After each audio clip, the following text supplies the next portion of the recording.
Have you ever received any critics? Because I work with women? Yeah. All the time. People find it weird that there's a guy whose coach is purely women. Are you at a disadvantage because you don't know what women go through biologically because you're a man? I get that a lot. I get a lot of abuse on TikTok when I post certain things. Swear? Yeah. By who? Both men and women. What they say? It hits you when someone says you've literally changed my life. Yeah. That's a nice thing to hear, but that's when it kicks in, I think, when you're like, really, me? Yeah. So what is the guarantee with working with you? We say within your first 90 days with us, you will drop between 5 to 10 kilos minimum. Welcome everyone to another episode of the Unfiltered Podcast, where we take the I out of unfiltered and put the emphasis directly on you. This is the one platform where we get to take down our filters and have raw, authentic and vulnerable conversations in regards to the challenges that we're all facing today. Now, if you're a fan of the unfiltered nature of this podcast and you want more of these conversations that I have on the show to be normalized, why don't you help me help you to get more guests on and to have those difficult conversations in regards to the challenges we're all facing. I have to know what it is that you specifically want us to speak about. So if it isn't too much to ask, why don't you hit that subscribe button right now? And at the end of the episode, if it's been a hit for you, if it's hit home, why don't you leave a thumbs up and leave a cheeky review in regards to what specifically resonates with you. Now, with that all being said and done, let's get straight back into the episode. Dylan, What's happening? what's happening, bro? Thanks for traveling far and wide, far and long to get here today. It's all right, man. It wasn't that bad. I know, I apologize though. Maybe in the future we might have like a little remote podcast that we can do and where we can try and visit people who are a bit further out. But no, big thank you coming through today. DNA Fitness UK. We said we're going to have a different conversation today, so not like the other pods you've been on. Yeah. Where you've talked a bit about your story and your history. I just want to get into that, the juicy in regards to like this company. How long you been doing it for? I think I started it in 2016, so what's that, about 8 years now? 8 years, and women only. That's more recent. That's not been for 8 years. Okay. Yeah. All right, so when was it women only? That's been about 2 years now, 3 years now. So you used to work with men before as well then? Yeah. Bit of backstory in regards to like how you got into it. I know I listened on one of the pods that you said something about like you did you didn't want to do the standard 9 to 5 and That was it, man. So how far back are we going? Well, you tell me. What 2016 is when you started this? Yeah. So even before that, I worked in like corporate office jobs, and my first ever job was in finance. Hated it, like with a passion. I was in finance for less than a year. It felt like a decade, honestly. Got out of that, went into recruitment. Enjoyed that for a bit. Yeah. I found a real knack for it, like not blowing my own trumpet, but I was fucking good at what I did. Yeah. And I made my companies a lot of money. But then obviously I got sick, which I won't dive into all of that. But after that, a switch just went off in my head and I was like, I'm miserable doing what I do for a living. Like, I don't know how much you know about recruitment. Well, I've had recruiters hit me up trying to get me jobs. jobs. It's a soul-sucking industry, man. Do you know what though? It does seem a bit like fun in regards to when the last company I worked for, when they were trying to recruit for new people. It's like the whole process and. See, I worked in healthcare recruitment. Oh, so right. I was recruiting staff for like the NHS and hospitals and trusts and stuff. So it wasn't just like you get one person in a placement and then they're working there. That's it. It's daily. Like hospitals will call us up daily. Like, I need X amount of nurses. I need X amount of support workers to do these shifts, these shifts. And it's like just constant. Like, and hospitals never shut. So wait, when you're calling people non-stop, are you do you just have a list of people? Yeah, contacts? we have a bunch of staff on our roster almost that are signed up to our agency. Fine. And then we just run through them. And obviously you have your staff that you get along with and you know, okay, that person will go there, that person will travel there. So you just kind of line them up with whatever a hospital needs. Fine. So it was fun. It's very fast paced. You seen The Wolf of Wall Street? Yeah. So you see those like the floor where the phones are all just going. It's literally like that. Because one of the companies I worked for, they had a policy where if anyone calls, there's only one phone number that anyone can call this company on. When someone calls it, every phone in the office rings, and anyone, it's your job to just answer it and put them through to whoever it's for. So you're almost like this receptionist at the same time, but everyone is. So the phones are constantly just on the go. It's a very fast-paced environment, but yeah, man, it got to a point where I was like, this is not something I see myself doing long term. Yeah. Like, I didn't enjoy it that much. I'll be honest, it just made me a lot of money. Fine, fair. So I was young and I was like, yeah, I'm caking right now. So like, I was 24 years old, making decent money. So I was like, I'm not gonna leave. You went uni, right? Yeah. What did you study at uni? Financial computing.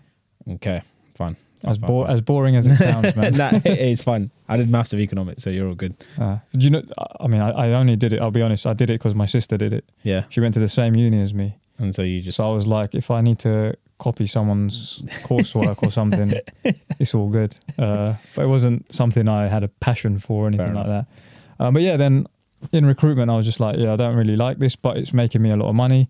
Then obviously I got sick, had my chemotherapy and all of that, and then I was just like, I mean, it sounds cliche, but I thought life is short. I don't want to live it doing something I hate. Yeah. You know, so I was like, okay, what do I actually enjoy? And at that point, I just loved going to the gym. Like, that's all I cared about. So I was like, okay, cool. What can I do with this as a potential career? And the first thing anyone thinks of is like a personal trainer, right? Yeah. So I was like, cool. I need to get my qualifications to become a personal trainer. Yeah. Signed up to do those, but then after my treatment, I went back into recruitment.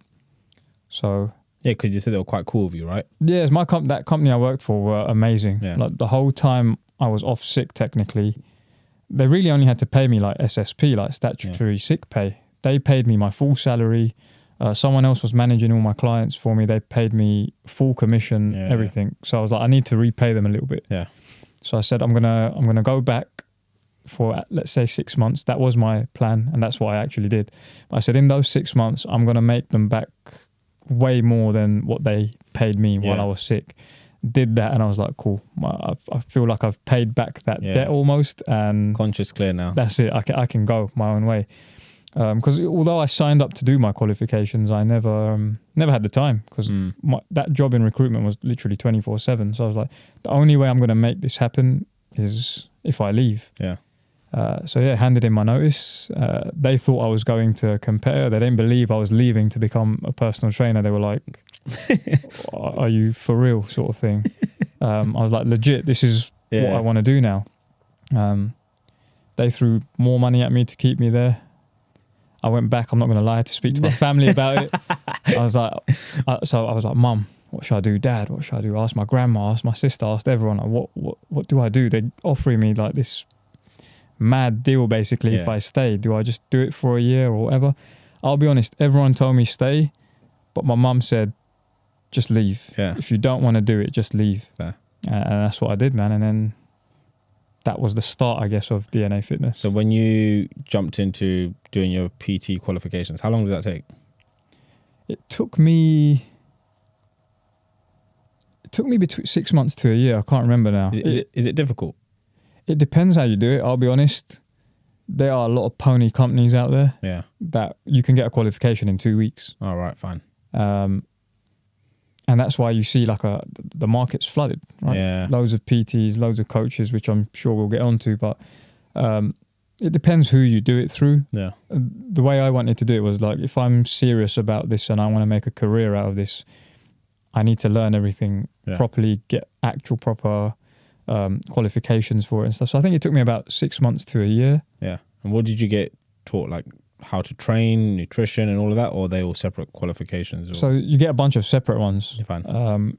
So you do one of them is like your level 2, which essentially teaches you the basics of exercise. I'll be honest, they don't teach you like specific exercise or anything. It's more around how to program for your clients. So like what kind of like exercise prescription almost. Fine. But the level 2 it only allows you to like teach classes in gyms. Then you do your level 3, which is your personal trainer one. So that allows you to work one-to-one with people. Fine. Then there's so much shit, honestly. Like there's health and safety, risk assessment, PAR-Q forms. Like you have to learn how to properly understandably, right? Like, when you're in that environment, especially if you're working with someone, if they get injured or whatever, you can be well equipped for that. I was just out of curious, just in case if anyone's listening and wants to jump into that field? Or Yeah, I what's the think, kind of follow-up like I said, you steps? can do it in a couple of weeks if you go, depending on who you go with. If you use a pony company. All right, so getting qualified, let's say 6 months to a year, and then what, was just PTing for a bit, or? No, I took some time off. Fine. I got my qualification. I think I qualified towards the end of the year. At the time, I was doing a lot of martial arts. Like martial arts was my thing. So Yeah. I used to do MMA, Krav Maga, and I actually then became an instructor for that after I got my PT qualifications. But then I was like, this is the one time in my life where I'm not working yet. I don't have any commitments, like massive commitments. I was still living with my parents and stuff like that. So I was like, I'm going to go train in Thailand for a bit. So then I just went out of there, stayed out there for a little while, trained. I think I went in like the January. I came back like at the end of March. Yeah. And then from April onwards, I started PTing. Okay, cool. And like getting clients initially, how did that all unfold? It's hard, man. People think it's easy, right? Like it's do. just sometimes having a conversation. You turn up into the gym. I think there is an easy way of like attracting clients, especially if you're a PT, because I feel a lot of people that I see generally are too scared just to have that conversation. And so, like, one thing I've been taught in terms of like life coaching, well, who's going to come up to you and admit to you, I'm struggling with my confidence, I feel insecure? Is not everyone is that brave, and we're trying to get to a place where people can be that brave. In regards to PTing, no one's probably going to come up to you and be like, hey, Dylan, train me. No, exactly. So it might mean building a relationship, creating that conversation, and seeing where it goes from there. So Definitely. And that's it. And in terms of, I'll be honest, I was on the gym floor every single day from like 6 a.m. till like 8, 9, 10 at night, not making a penny. Like I didn't have a single client. I don't get paid to just stand around on the gym floor. But it's just about having, like you said, having conversations with people, and not in the sense of trying to sell them you as a PT. Just having genuine conversations with people, like, who are you? What are you all about? Like, what are you trying to do here? Cool. I got my first ever client. I used to teach classes at the gym that I worked at. I got my first ever clients from those classes. There were people who used to come to my class, and then they were like, I want a bit more one-to-one help. So that helped a bit. And I think you need to, obviously the market's very different now. I don't know what personal training's like now. I haven't done it for years, but if you have any PTs that are listening, one of the things that worked brilliantly for me was something I used to do called Lucky Lockers. So I used to like get this slip. I'd make it myself on like Microsoft Word. Yeah. It would just I used to work at Virgin Active. So you have like the Virgin logo on it. And it would just say like, congratulations, you've won a free personal training session with Dylan. Here's my contact number. Call me or drop me a message to get it booked in. And I just put them in a shitload of lockers. Yeah. So people would obviously open their locker to put their stuff in. They see the slip and they're like, oh, cool, I've got a free PT session. So that was a good way. Yeah. That worked really well for me, to be fair. It is offering something. And then obviously people getting a little feel in regards to what you bring to the table and whether or not it's the right thing for them. Mad. All right. So we've got left work, started PTing, doing classes, managed to get some clients in Thailand in between that. And then DNA Fitness takes off, what, years after PTing, or generally in 2016? Is that when you... I created DNA Fitness before I even started PTing. Oh, sweet. Okay, cool. So the company's already, the mindset is already there. All right, okay, cool, gang. I created DNA Fitness before I went to Thailand. Fine. Okay. Nah, fair. Well, I feel like that gives you something to then come back to. I suppose you said. Yeah, I was just like, I know I want to do this, but right now I'm doing all this other stuff. Yeah. It's there for when I come back. And you were training men and women. And I was working with everyone. And you got sick and tired of men. Not sick and tired of them. You know what? It kind of, in one part, it naturally transitioned to women because a majority of my clients were women. So obviously the more of a certain type of person you work with, the more you learn about that. Yeah. So I'll be honest, initially when I was PTing everyone, I didn't know a huge difference between men and women when it comes to health, fat loss, fitness, any of that. Yeah. I just used to treat almost everyone the same, but you learn things as you go along. And just through working with so many women, you realize women have different challenges to men. 100%. Women have different lives to men, almost lifestyles to men. Hormonally, women are very different to men. Like a man's hormonal cycle is around 24 hours. We're pretty stable. Whereas a woman's hormonal cycle is on average 28 days, right?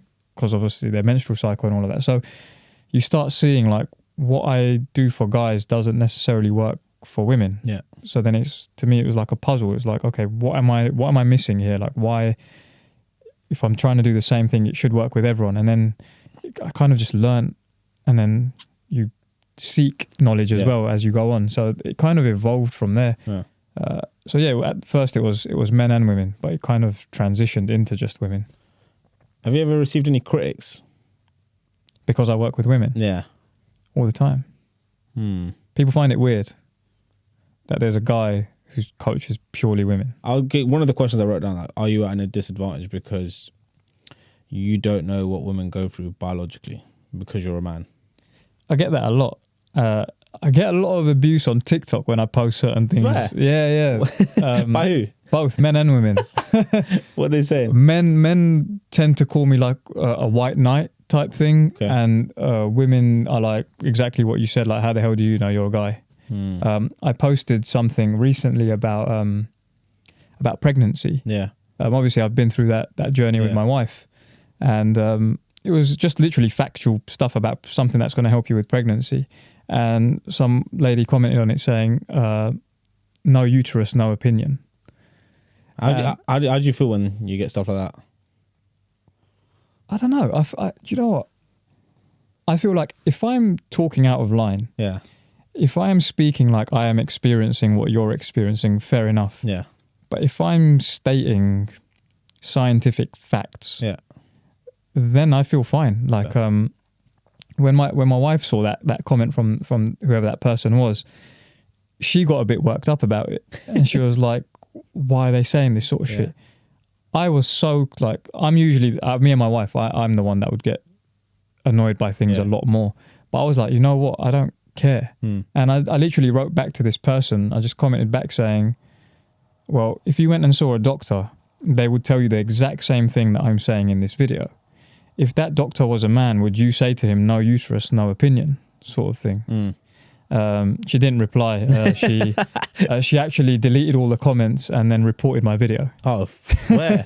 But she didn't respond. But it's true. And the way I see it is, I've gained a lot of knowledge through experience. Yeah. Plus, I've sought knowledge. Like, I've paid to learn a lot of things that I know now, and I'm more than qualified to teach those to the women that I work with. So I feel if I had some sort of like imposter syndrome, then I'd probably get wound up by it. But I am confident in what I do, so stuff like that doesn't really bug me. Fair. I get that sometimes when I post. TikTok's is a funny place for it. When I've posted videos and then like you'll get comments saying, "What do you know about this?" or "Why would I?" I remember when I first started coaching, and I said I wanted to work with women, and I remember I got a comment on Facebook. One of the groups said, "Why would I ever want to trust a guy to coach me in regards to my life and my challenges? What do you know?" And I'm like, rah, okay. It's like that, fine. And it kind of put me off because I feel like I really empathize with women.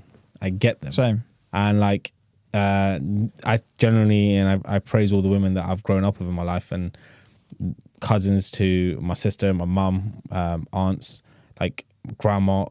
Feel like I've been nurtured in a way where I just see things from a different angle.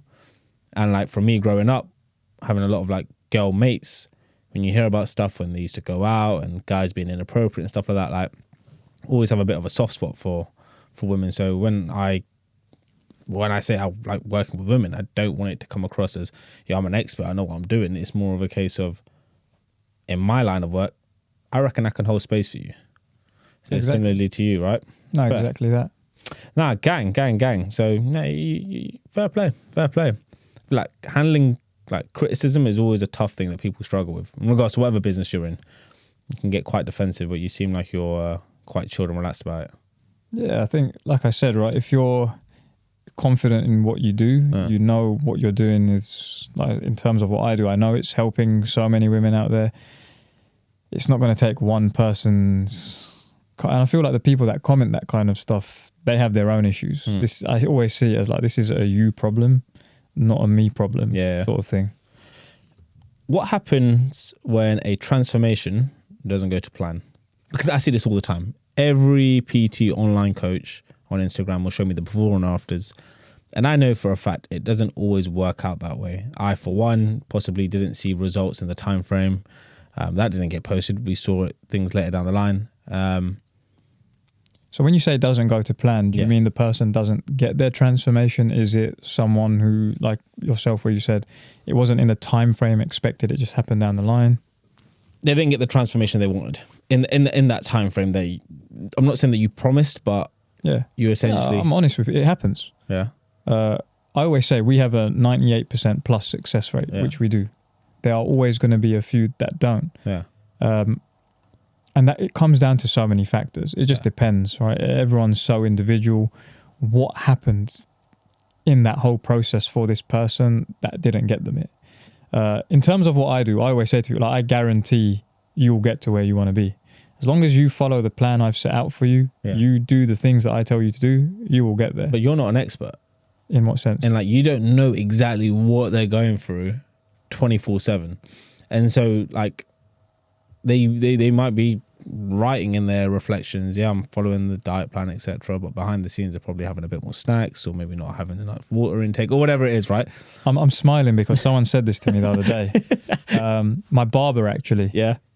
He was like, how do you know, like, when people are doing the shit that you're telling them to do, how do you know that this person's said they've eaten this and this, but how do you know they're not just eating pizzas and stuff? I said, the type of people that I work with,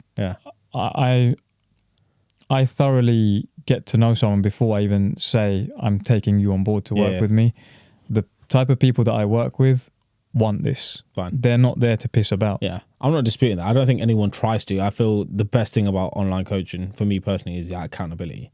In my head, I'm thinking, fuck's sakes, I can't eat this right now because I've been told I'm not allowed to. It's not good for me. I don't work like that. I don't restrict people's diets. But respectfully though, like I'm working with you for a reason. If I didn't want to work with you, then I would just do whatever I want to do, right? So if you're telling me this is the plan I've got to follow, I will follow it. But yeah, it's just obviously when I'm asking you, like, when a transformation doesn't go to plan, I know you say you work thoroughly with them, but respectfully, when it doesn't go to plan, do you feel like you've let them down, or is it Yeah, of course. Although there's been times where it's been nothing in my control. Yeah. Right. It could be, and not to say I blame the person. We have to figure out, okay, why hasn't this gone to plan? If it is something that I did wrong, then I'm the first to hold my hand up and be like, my bad. Yeah. Right? Honestly speaking, that's never happened to me. I've never had someone that's been like, oh my God, you're shit, basically. Yeah. But it's down to us to figure out what's gone on. And for me, it's more about picking up those signs before they happen. Yeah. To prevent that from happening in the first place. I can tell when someone's starting to fall off, when they're not doing the things they're supposed to be doing. We have processes in place to pick up on that. And I do only work with a very small amount of people. I work very one-to-one with everyone. So I know what everyone's always doing. Obviously, they can lie to me if they wanted to. But it's not just about lying about food. Yeah. You'll start noticing little things, like the tiniest things, like, okay, that person maybe just missed a workout when they never miss one. This person's so on point all the time. Now they've missed one. Okay, it might have just been 1 week. They've missed one again this week. That's really not like them. It might be little things that I'm keeping an eye on, like certain habits that we track for them. And I'll be like, this person's usually very good with this. I can see it's starting to slip a bit. Yeah. So it's about picking up these things before it gets to that point where it's gone to complete shit. Yeah. I think if you can do that, you prevent those situations where someone isn't 100% getting to where they want to be. Yeah, fair. You said like you don't really have any difficult clients, then I presume. I'm lucky. I always say I'm lucky, man. I work with some amazing women. Fair. Keeping it around business, a lot of people want to take that plunge to be self-employed. You've done that yourself. They want to run a business. But there are many a challenge that comes our way, right? And one of the things I said I want to definitely speak to you about on this podcast today was your biggest challenges, your biggest failures that you've had with running DNA Fitness UK. What comes to mind? Do you know what? I was thinking about this because I thought you might ask me something like that. I was like, this is going to sound so cocky, but I said to my wife, Rin, I said to her, we're very lucky that we haven't experienced a lot of failure in business so far. It's a part of it. You're going to experience it. For me, it's been smaller ones, but there's one thing that I pick up on. I wouldn't necessarily say it's a failure, but it's something I wish I had done sooner in that sense. And I learned the hard way, was to get someone who's done it to help you. Yeah. So years back, I hired a mentor who specialized in the fitness business.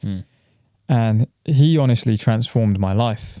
Like the way I was doing things, I was kind of just creating shit in my own head and testing it out and seeing if it works. When he was like, the way you're running this business is not a sustainable way of, like, you are going to burn yourself out completely, or your whole business model is just going to come crashing down.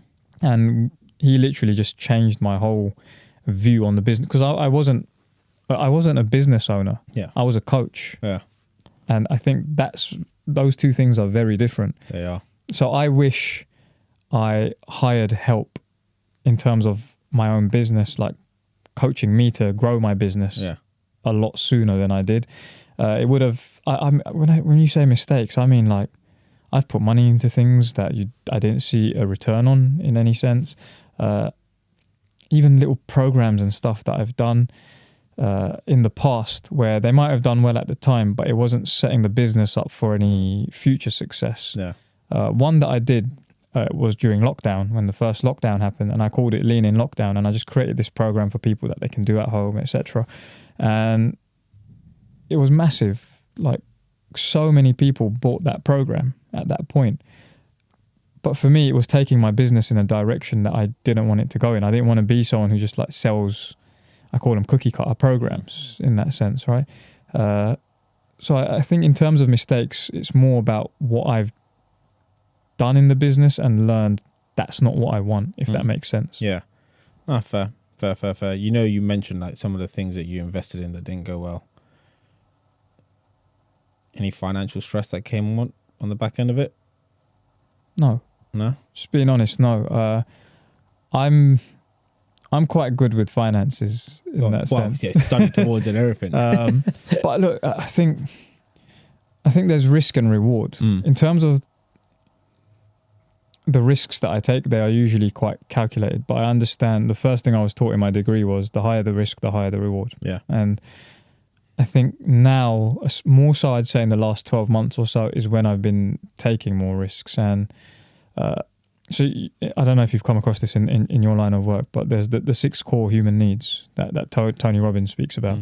And one of them is like certainty and safe, almost like safety. And for a huge part of my business life, that's where I was. So I just wanted everything to be stable, to be certain, especially when COVID kicked in. I was PTing at the time, so I was out of a job completely. So when I took everything online, I was in a place of safety. I just needed to make sure the ship stays afloat. Yeah. Then slowly came uncertainty and growth. So 2 of the other 6 needs. And when I tapped into growth as my core need at that moment, that's when I started taking a lot more risks, and that's when I really started to grow the business in the way that I wanted to. So there wasn't any financial strain that came with it, because I've always made sure the business is in a good place. But it's more where now I am spending a lot more on the business to grow it in the way that I want, whereas before I wasn't necessarily doing that.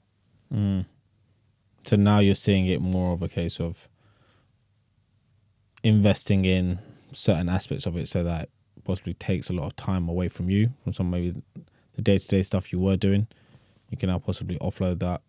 Yeah. Possibly just giving yourself a bit more time to do the thing that you enjoy doing versus... That's the plan. Yeah. That's the plan. I think when people, like you mentioned, a lot of people want to be self-employed and have their own business. It's hard, man. Like, it's not easy. Like, I work 7 days a week pretty much, because there's always some shit to do. Yeah. So it's not easy by any means. And the whole point we do this is, like you said, so we can have the time to do the things we want. Like I was talking to a PT in the gym that I go to literally last week or the week before, and she's a PT and she dabbles in online. And she said, "You're fully online, blah, blah, blah." And I was like, "Yeah." And we got talking, and she was like, yeah, I really want to go online, you know, just I'll have so much more time. I literally went, you won't have more time. You'll probably have less time if you go online. When you're PTing, you have set hours. Like you're in the gym. If the gym's shut, you're not working. When you're online, you're working a lot. So it depends on I think any business, whether it's online, whatever it is. Does it have to be like that for you though? No, it is right now for a couple of reasons. Go on. So obviously my wife was working with me when we were both working in the business. Yeah, it was sweet. Had a really good balance. Yeah. Obviously we had a kid. She's still on maternity leave. So I've taken back a lot of the workload. She still helps me a bit, don't get me wrong, like with little things, but like she's my cameraman, for example. Couldn't I'd have no content without her. But no, like she helps me a lot in the background of things, even just helping me plan things, bouncing ideas off each other, etc. But in terms of the physical work that needs to be carried out, a lot of that has come back on me. So that's one of the reasons. I know we spoke about this before, but I'm also a bit of a control freak, if I'm being honest. This is something I'm learning to get away from. I see DNA Fitness, the THR, all of these things I've built, they're like my baby. I've put so much time, energy, effort into them. It was previously hard for me to almost trust anyone else to do the job that I know I'm capable of doing. Even when my wife started working with me at the beginning, that was a challenge for me, because it's like, and I fully trust my wife, that like this is my life partner, but delegating work is something I struggled with. Yeah. And she'd always say like, give me more to do. Like, what do you need? Like certain things I don't know, teach me and I'll do them, etc. She was all up for it, but it was me that was like, it's cool, I'll do it. Yeah. It's cool, I'll do it. And I kind of like to maintain that control, whereas I feel like now I've not hired in the business in terms of like getting another coach on or anything like that, but I've hired a lot in the background, and that's allowed me to realize I can delegate certain things and I can trust other people with certain elements of my business, etc. So for me that's been a process. It's like a learning process for me to give up that control. But I'm at a place now where we're definitely like I said to my wife, I want to hire by the end of this year in terms of a couple of things. I feel like now I'm transitioning from a coach to a business owner. I was going to say that, Before I was just thinking as a coach. But one of the questions I wrote down there was, what was the vision for when you first started, and what's the vision right now? I didn't have a vision when I started. People always ask me this, like, did you always plan for it to be like? I didn't know what. I just knew the name was DNA Fitness. I knew I was a PT at the time, and that was it. I didn't know where I wanted to take it. And I think that's because at the time it was just either a trainer or a coach. That's the hat I was wearing. And you get people like that now. Like I know so many coaches who just love coaching. They don't care about the business side of things. If you ask them, where are you taking this? It's like, I'm coaching my clients, or I'm training my clients, and that's it. And I think that's where I was. And I think that's where anyone who's passionate in this industry starts. And I think as you kind of evolve and develop yourself, it goes one of two ways. You either stay in that lane where I'm just a coach or I'm just a trainer, or actually I like the business side of things. So now my vision is, like I want to scale the business. So it's not just me. I feel like I said, I work with a small amount of people because I've worked with more and I just burn myself out. I'd rather work more intimately. But there's so many people out there that DNA Fitness or the Total Health Revolution, for example, can help. And I'm almost holding that back by just saying I'm the only one that's going to be here.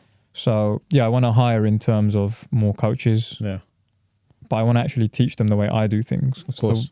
The way I feel like the way I do things, I've said this previously, like I want it to be like the gold standard in coaching when it comes to, especially with women, because I don't know how much you know about the fitness coaching industry.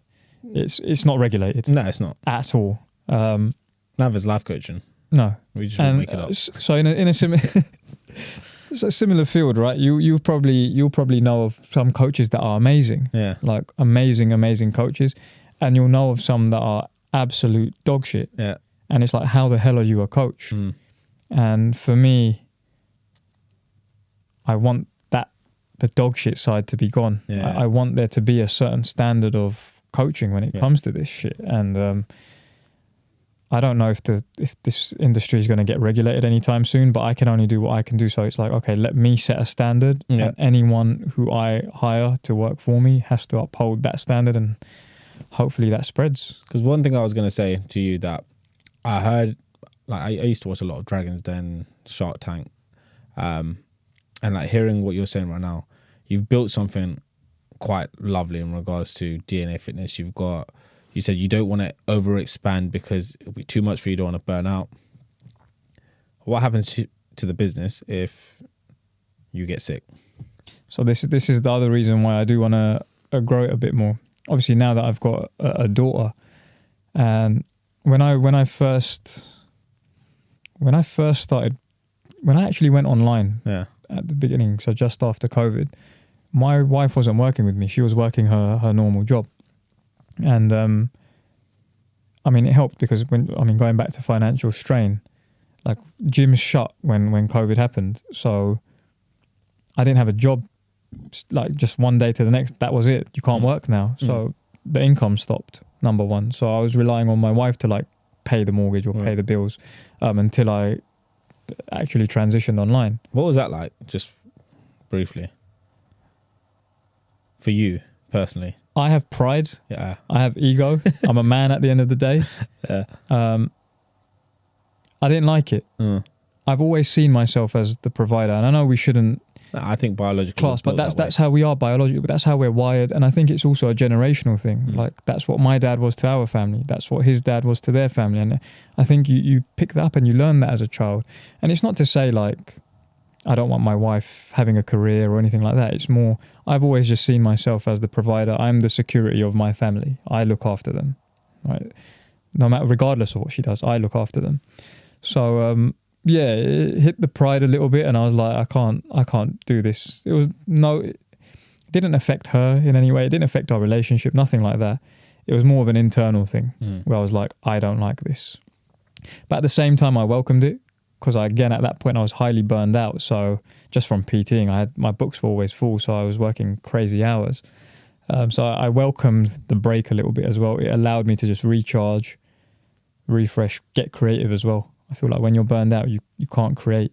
So that's when more and more ideas started coming to me. And I was like, cool, I've got something here that I'm going to build out. But yeah, so that bit hurts a little bit in terms of just the pride and the ego, but it wasn't ever a case of like I let it get to me that deeply, if that makes sense. What was the question? I've even forgotten. Oh, bro. I just started rambling on. Nah, it's all good. It's all good. What happens if I get sick? Yeah, that was it. Yeah. So I realized at that point I can't have this happen again, especially now that my wife left her job. She's working in the business. This business is it. Yeah. And if I'm the main person in this shit, if something was to happen to me, what happens to my family essentially?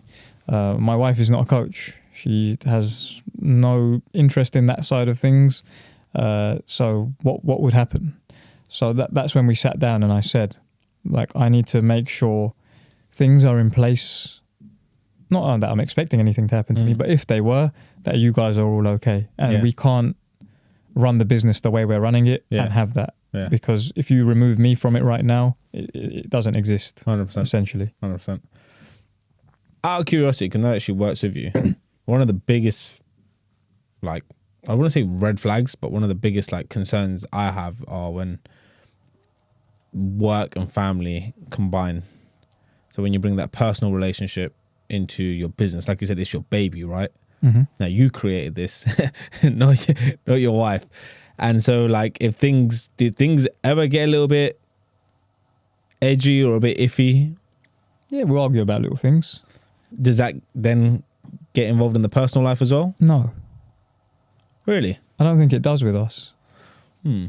We might argue about something with work, and I say argue in terms of I think it's healthy. Yeah, it's a discussion. Because me and my wife are very different people.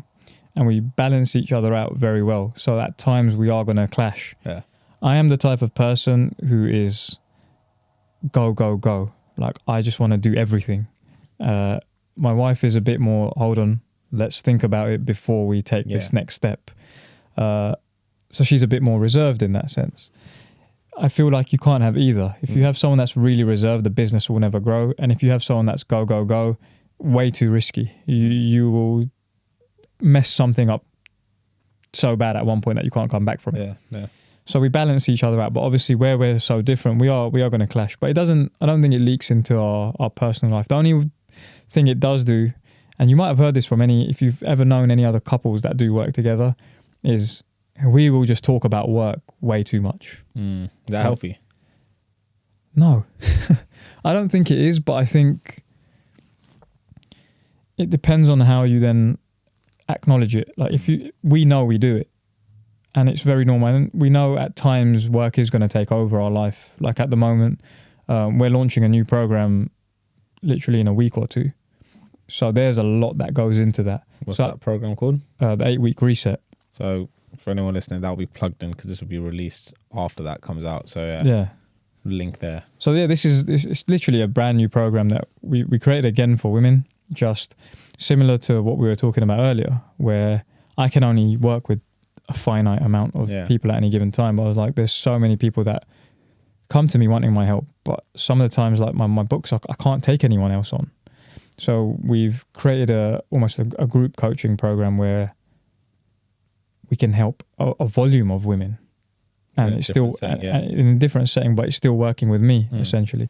But yeah, any launch, there's a lot that goes into it. So our life at the moment is dominated by work. Fine. But we know it's because we have a launch coming, and then we know, okay, after that, it might not be so much.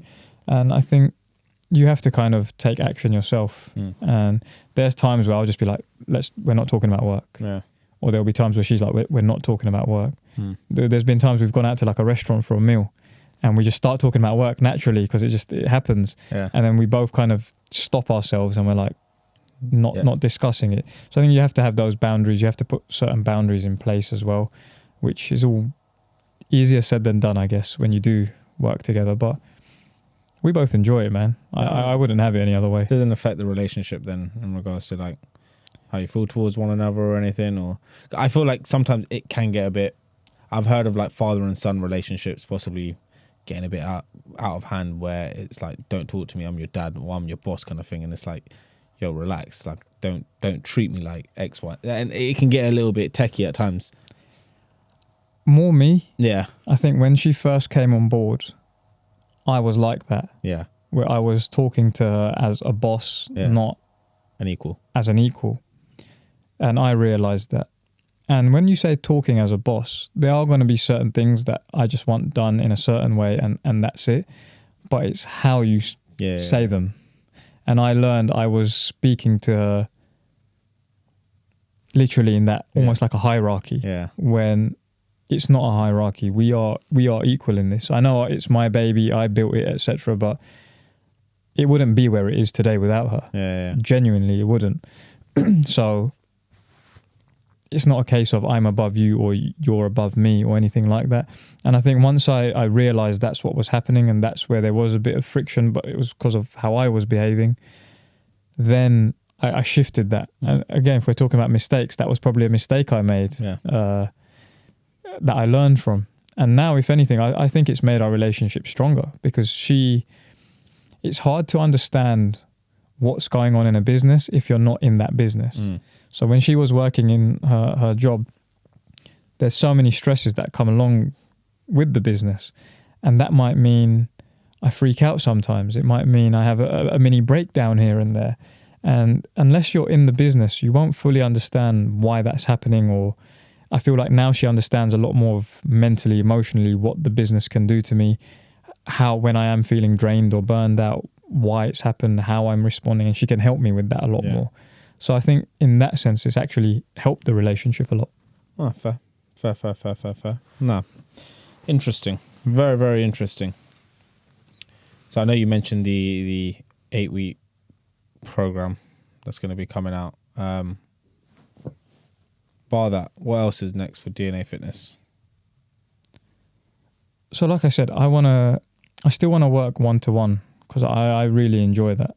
But can you keep working one-to-one if you really want to take this to a massive, big scale?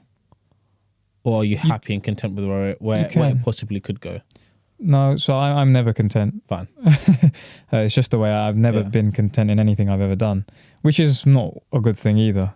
No, it's like, I have ambition. Yeah, that's fair. Right, and that's what I want. Like I have so much I want to achieve, and not even just that I want to achieve. Like you said, I can see it go. I can take this much further. I'd still want to work one-to-one with a close, intimate group of people. There's a number of ways you can scale a business at the end of the day. My logic is I want to still work intimately one-to-one, but have other options available, not just like the 8-week reset, but down the line. I don't want to talk about them too much, but we've planned quite a few things that we want to do.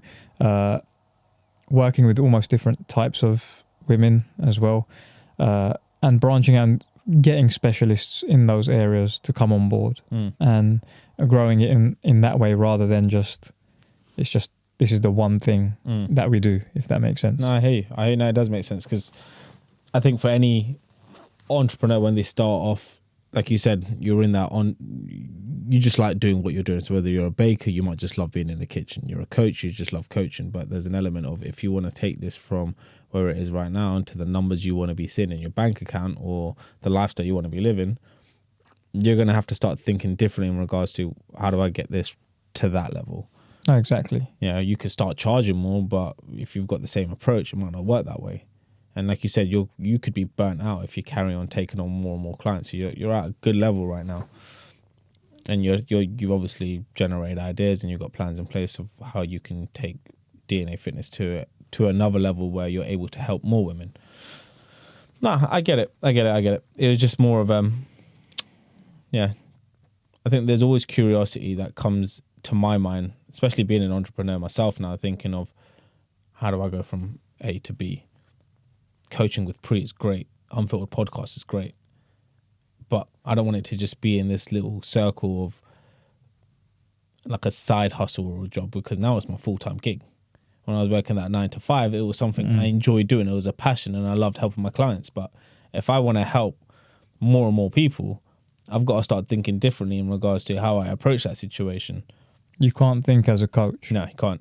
You got to be thinking personally. You got to be thinking of the people I'm communicating with regularly. Are they the ideal clients for me? If they're not, I need to change who I start speaking to. I might have to change the style of content I'm putting out there.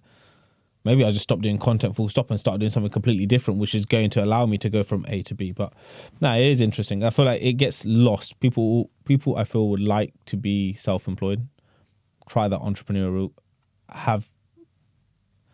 bring their passions into their existence in regards to their careers, but there is that loss in transition there. I know you're probably going to say no to this, but have you ever felt like an imposter doing what you do? I have to think about that. Have I?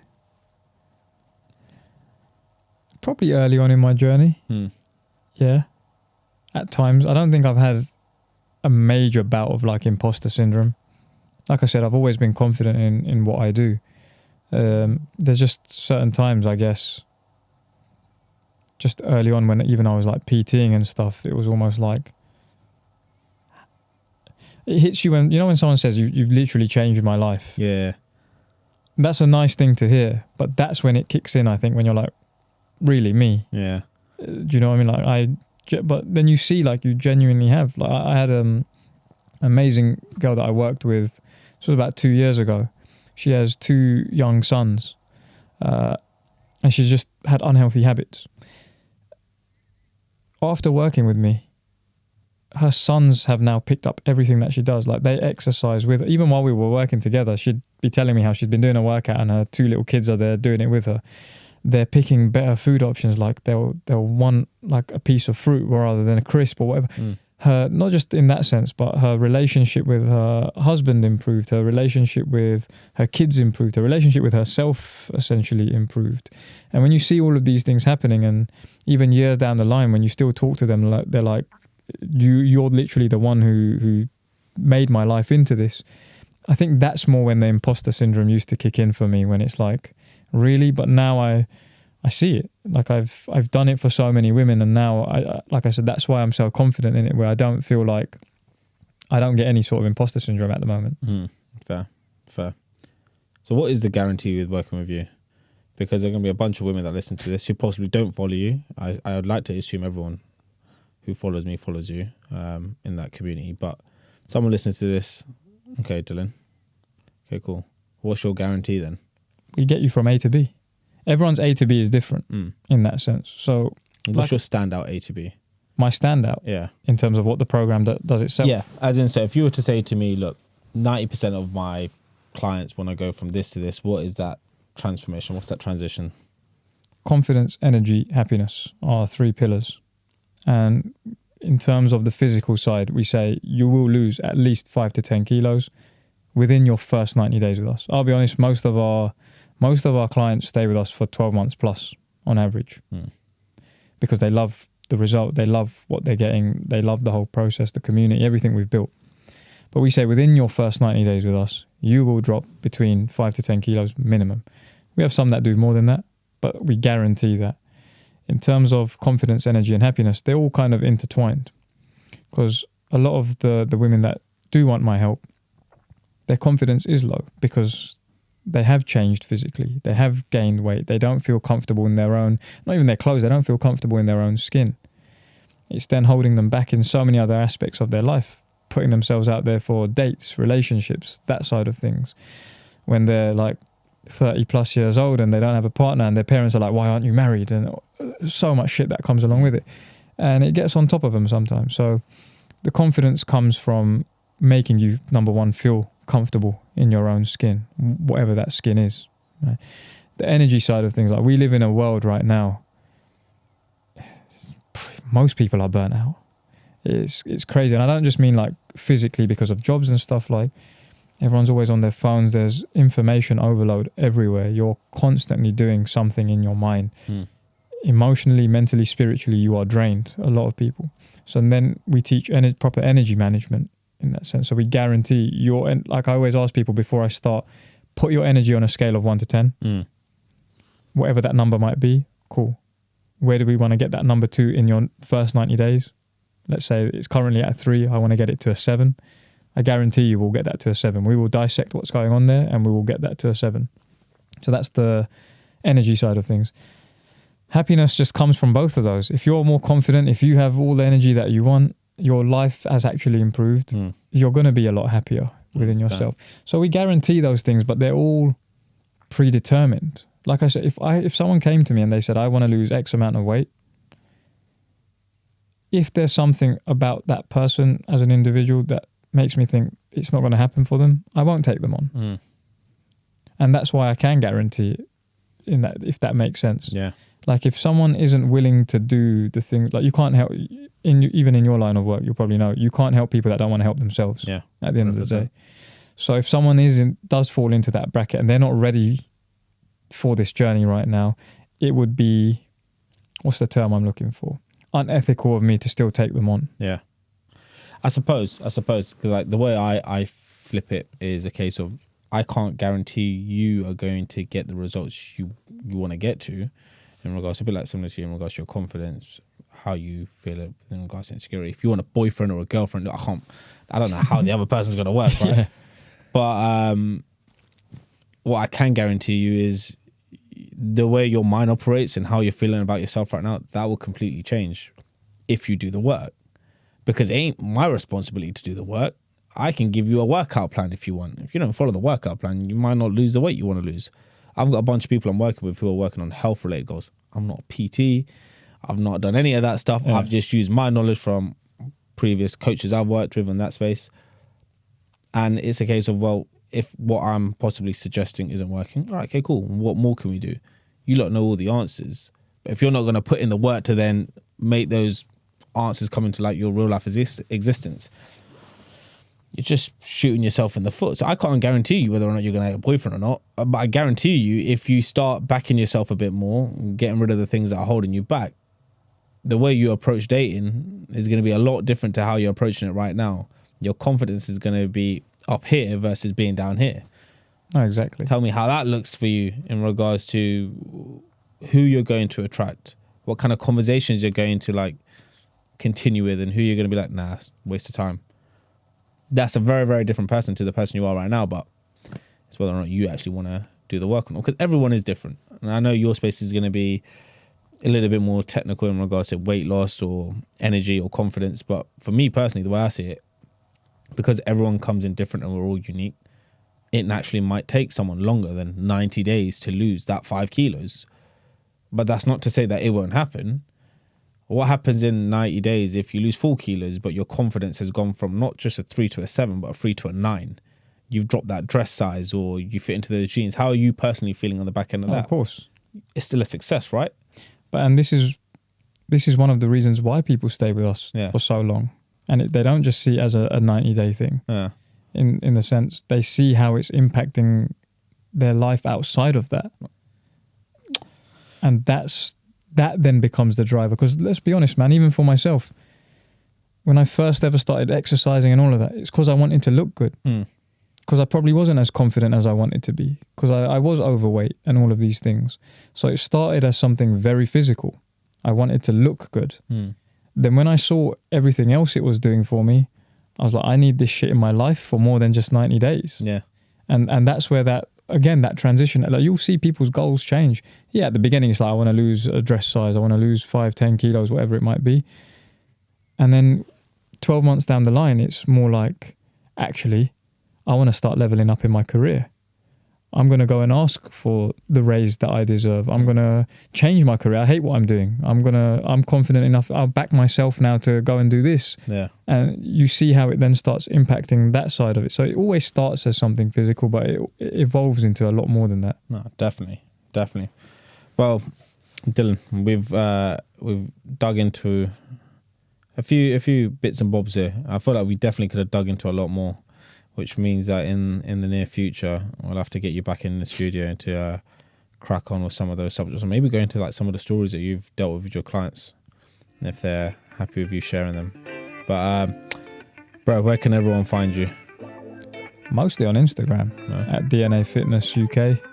I'm on TikTok. Everything, all my socials are at DNAFitnessUK. So YouTube, TikTok, Instagram, all of it. What about the website?